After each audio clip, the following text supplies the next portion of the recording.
Hey, Kevin, Rand.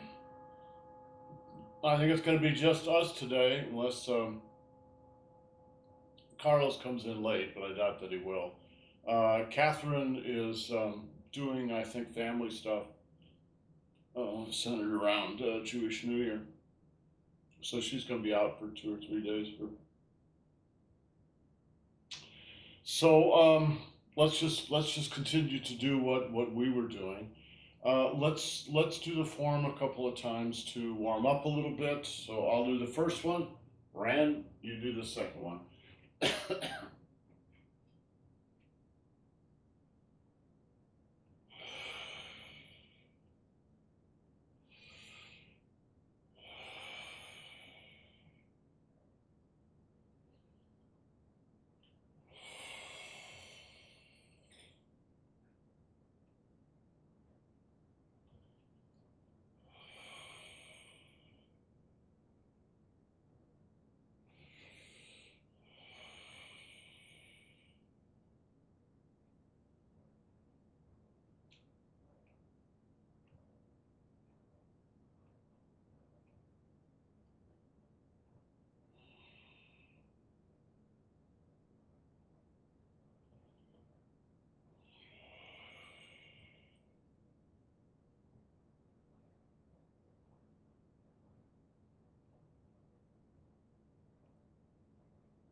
Okay, Rand.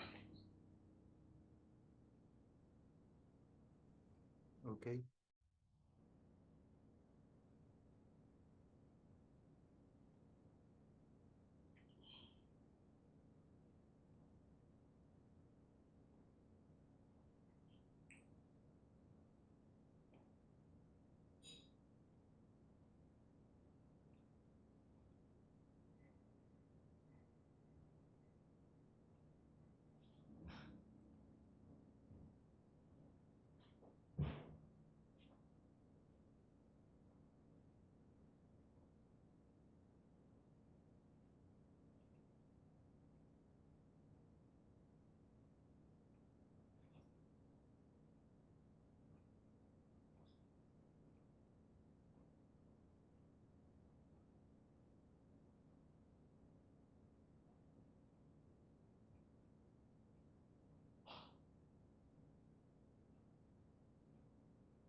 Okay, so I have a question for you guys. I'm going to do something, and I'm just going to do the first move, the traditional first move.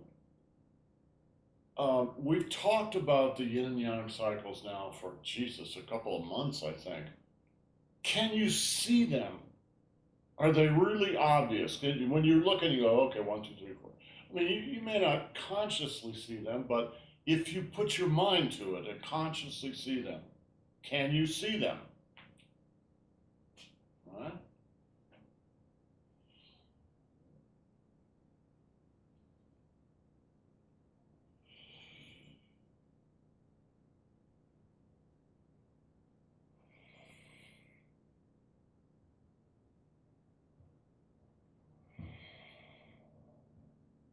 Rand, can you see them? What are we supposed to see? The yin and yang cycles. Oh, yes, yes, then yes. Okay. Now, we've done the first move many, many times, so maybe it's just memorized. The real question is if I did some move that we've never done any of this analysis, can you see them? Right? Only if I you think show it. it's easier to feel them. Well, that's true. What, Kevin? Only if you show it, because usually you're too subtle to see it. I mean, I can see it, but then when I try to do the second move, then it's like I don't feel it yet, you know? All right, let me go ahead and do the second move. Let's do these in sequence. Let me do the second move, and I'll quote unquote show them. So I'll emphasize them just a little bit, and hopefully you can see them. Now, Kevin knows, I don't know whether you got this memorized, that there are 12 yin and yang cycles in the second move.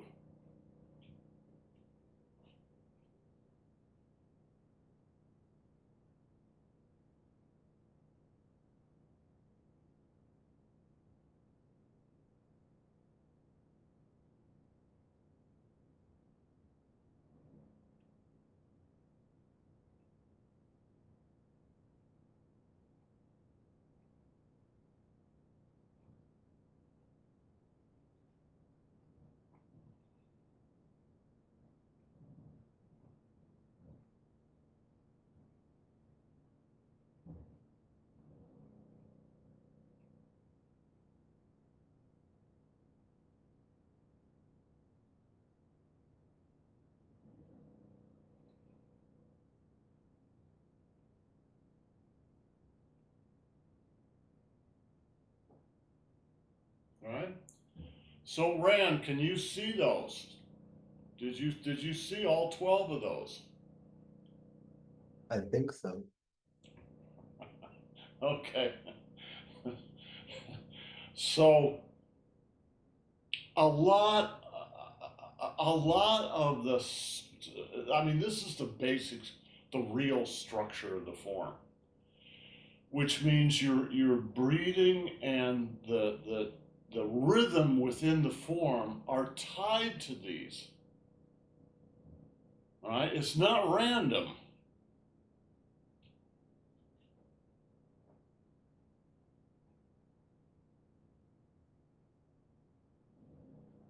Wind up, hit.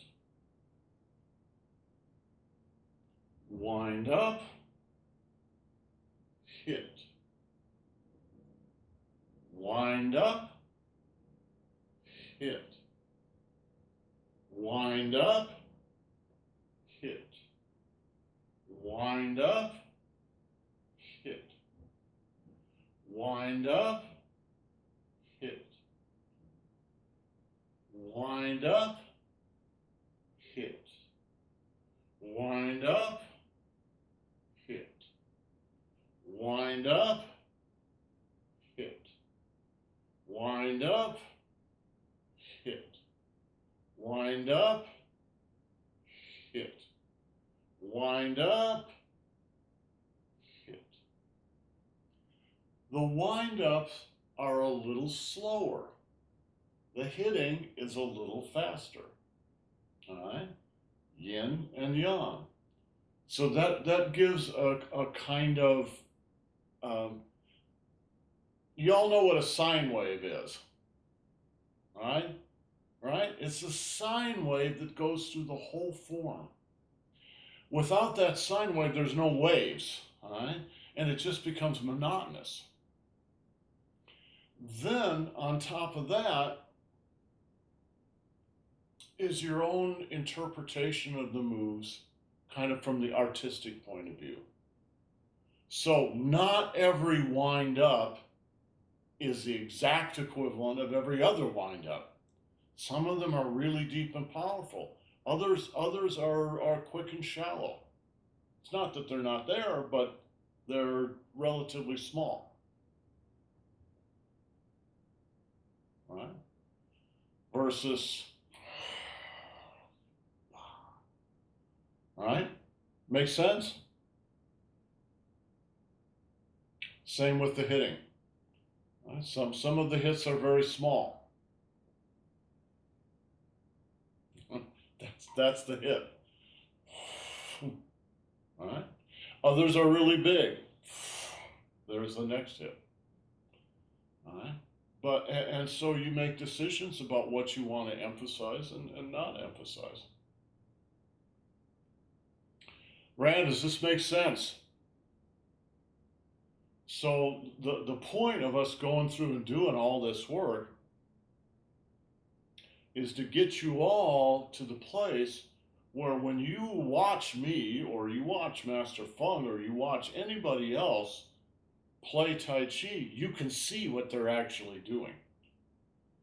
It's not that they're right or wrong. That's not the question. The question is just, can you see what they are doing?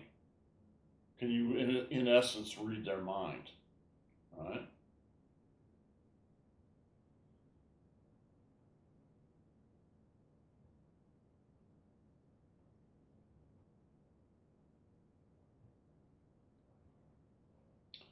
It's very similar to music. Have you guys ever noticed when you listen to a piece of music the first time, doesn't matter whether it's rock and roll or classical or whatever, you don't really hear it. You kind of hear it. You have to listen to it 3, 4, 5, 6 times before you really start to hear it.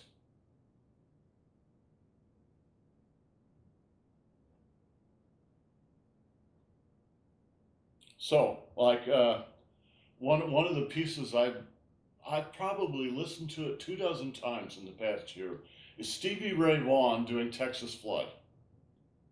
Right? I mean, the first time you hear it, you go, "Oh, it's wonderful." I mean, God, the guy's just fantastic. And that's true. But you're not really, at least if you're like me, you're not really going to appreciate it until you've listened to it 12 times. Because you have to get used to it a little bit to listen down into it and feel even though everything he's doing is improv at one level, and another level, well, yeah, it's improv, but he's done this before, so he's got a basic structure inside there, and then he's improvising on top of that basic structure. That's what Tai Chi's like. There's a basic structure there, but it's not like you're trying to improvise because you're trying to be cool. You're improvising because you realize you have no choice. You're always going to be improvising because every day is different. You know, today your leg hurts, tomorrow your back hurts, the next day everything's perfect and you're 22 again, etc., etc. So, right, every day is going to be different, and you're going to be different, and so you're always going to be improvising. You don't have any choice. You're not a machine. Somebody, some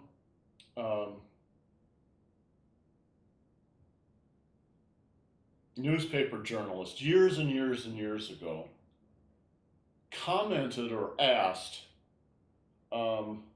Horowitz, he said, when you play, you make a lot of mistakes.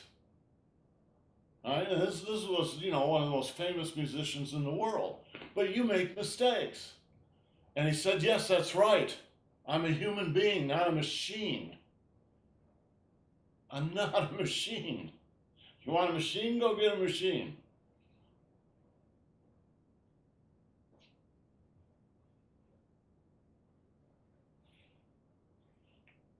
Has anybody ever done that? Have they actually like programmed a piano to play the score exactly perfect? I think it would sound kind of soulless. Player pianos. Player pianos are a mechanical piano. Now, they're actually quite sophisticated. And if you listen to them, you can get some fairly decent interpretations. The only problem is the first time you play it, the second time you play it, the third time you play it, it's always the same. That's one of the problems with listening to electronic recordings of music over and over. You're just listening to the same thing. So something like Texas Flood, call it up on YouTube. There are many versions of it. Everybody always listens, even Stevie Ray doing many versions of it. They're not the same. Every time he does it, it's different. Sometimes fairly radically different. Everybody listens to the one that he did live at Morikamba, right? Because it was such a fantastic 12-minute version of it, right? But the truth is, if you always listen to the same thing, what you're missing is how improvisational that evening was. And the only way to tell that is to compare it to versions that he did earlier and versions that he did later. And you realize, oh yeah, there's a basic structure there, but on top of that, he's just riffing in the moment. And some nights are fantastic, other nights are, you know, what you see is what you get. Okay, I'm going to do the third move. I want you guys to watch it. I'll do this 3 times in a row. I want you to watch it, and I want you to count out inside your own head where you see the yin and yang cycles.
All right, so you should have been able to pick everything up on that third version of it.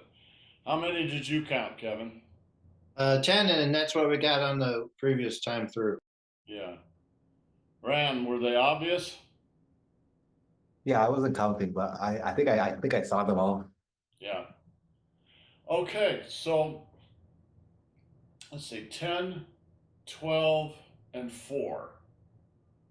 So 26 yin and yang cycles in the first 3 moves. That's a lot of yin and yang cycles. Essentially, you have 26 martial applications in the first 3 moves. Now, that is somewhat arbitrary. You could devise it to be a lot more. You could devise it to be a few less.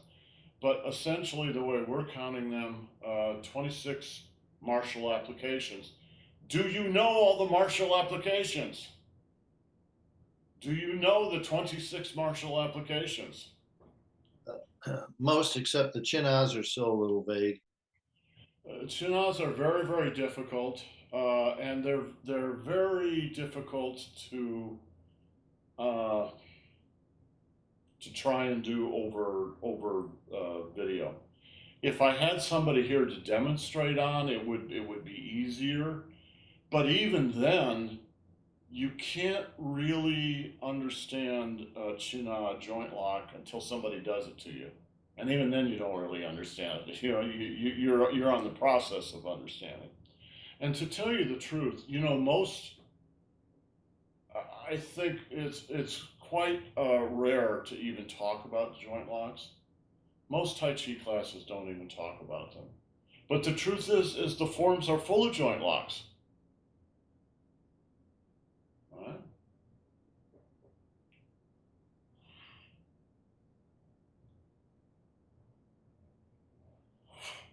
That's a joint lock.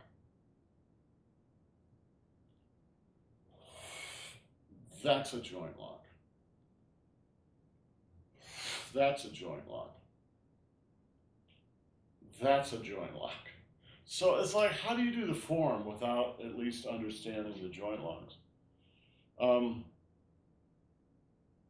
Even though,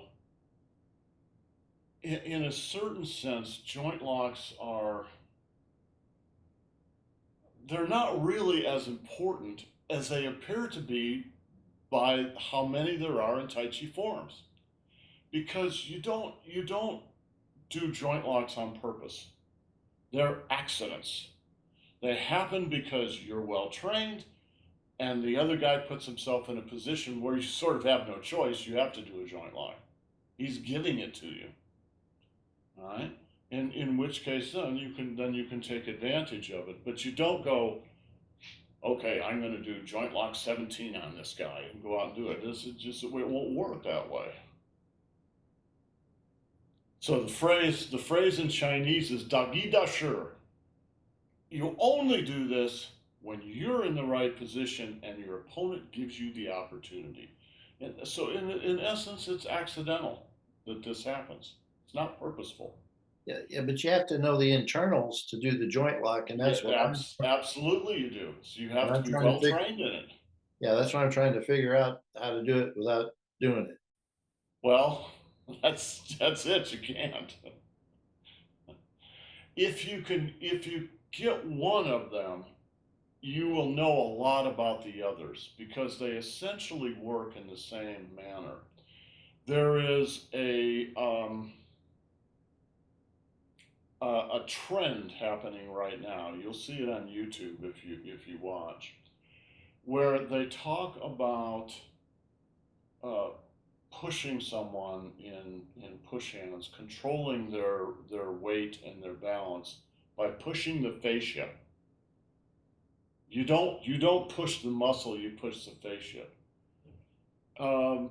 And essentially, you're doing something like that when you do a joint lock too.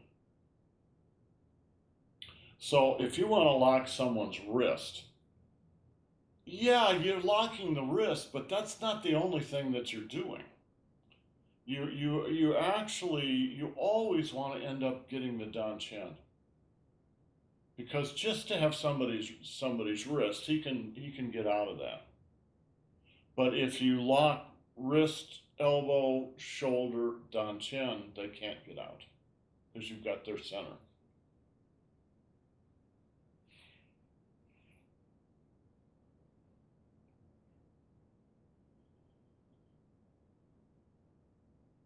When you were doing to me, I could feel you walk it up, and then not enough in advance to get out of it, but I could feel it go up and then down. You know? The way you get out of it is the way somebody gets you into it. Is by spiraling. So just like you have to train yourself to apply a joint lock, you have to train yourself to get out of a joint lock. You can't. It's almost impossible just to do it extemporaneously. So in Chen style Tai Chi, the joint locks that they use are, let me see if I can say this right, the 36 joint locks of Shaolin. Uh, you have to say it in a complete monotone. The 36 joint locks of Shaolin. All right, so you're using the 36 joint locks of Shaolin. Well, each of those joint locks, each of those 36 has many variations. So it's a lot of joint locks. And you have to learn how to get out. Um, but actually, if you learn how to get out, what I was saying before is if you can get one joint lock, it makes getting the other joint locks easier because they essentially have sort of the same feel, right? So you get used. Oh, I've got that feel, right? Of course, it's using this down here, right? Once you get that feel, then you sort of know to bring that into the next thing too. It's the same with escaping. So this move here, I think you should know this by now. This move right here is an escape.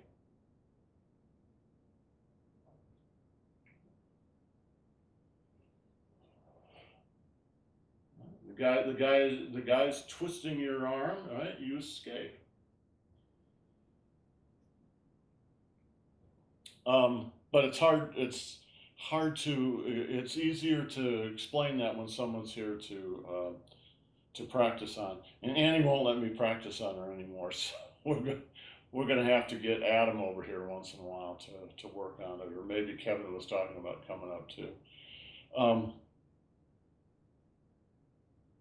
Okay, so the third move. The third move has 10 yin and yang cycles in it. All right. Now, I say it's got 10. That's the way I count them. It doesn't mean that's the way Master Feng might count them, or Master Zhang, or Kevin. Everybody's got their own way of doing it. It's not like there's some magic number and it has to be this. What it does have to be is if you're going to say there's 9 or 11 or 10, you got to back that up. What do you mean there's 9? Show me the 9. Well, what about this other part? Isn't that one? Well, no, I just combine that with the others. Okay, well, you've got a logic to it, right? There's a reason.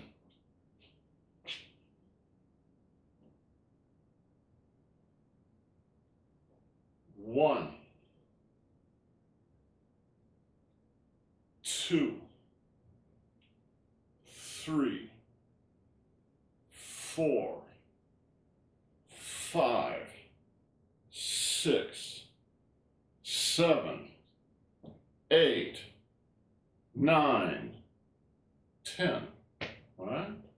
So if you know those 10 are in there, again, now you're going to have 10 ups and 10 downs. You're going to have 10 sine waves in there, right? All right, let's do the next move, because now we're moving out into the territory I think that you know less, right?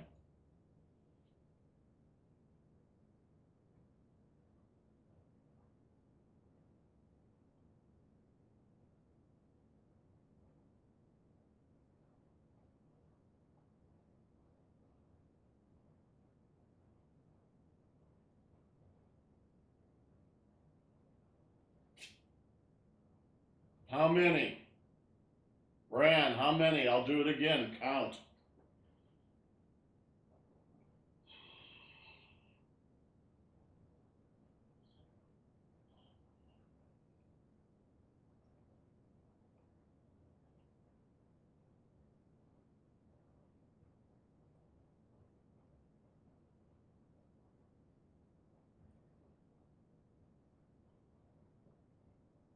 think 6. 6 is a good number. Yeah. You could do 7.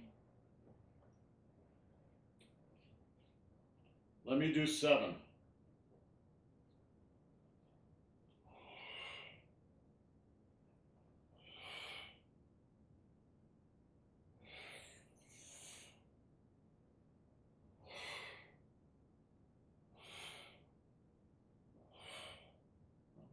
Or you could do 6.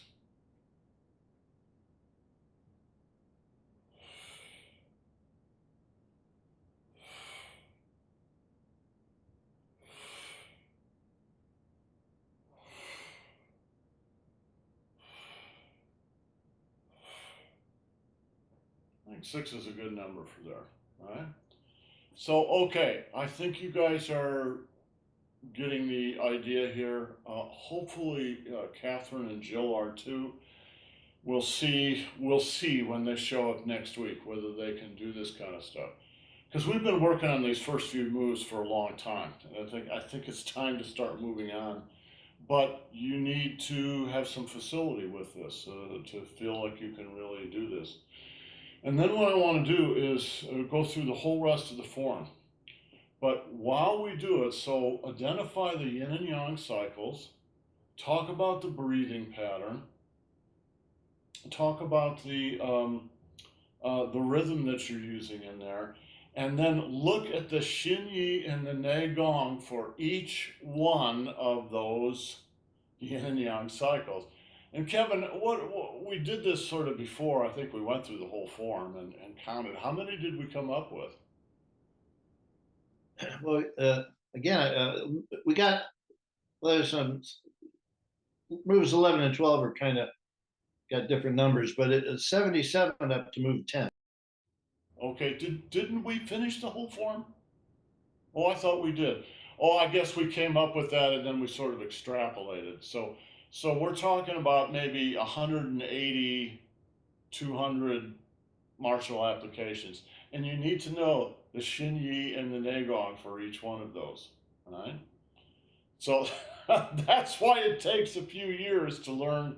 Now, the good thing about it is when you guys have learned this, you will know much more than you know you know. The 24 form that you're learning is actually the beginning of the 83. So you're going to know a lot of the 83, besides which a lot of the other forms are made up of bits and pieces of the 24 or the 83 or 71. It's much more like a soup, right? Where everything just gets thrown into the pot and sort of all boils together.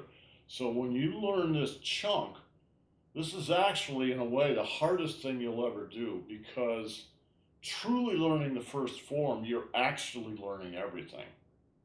Then it's just a matter of going out and looking at variations, and there's some moves that you know are going to be new to you, but the basics of them, the foundation of them is exactly the same.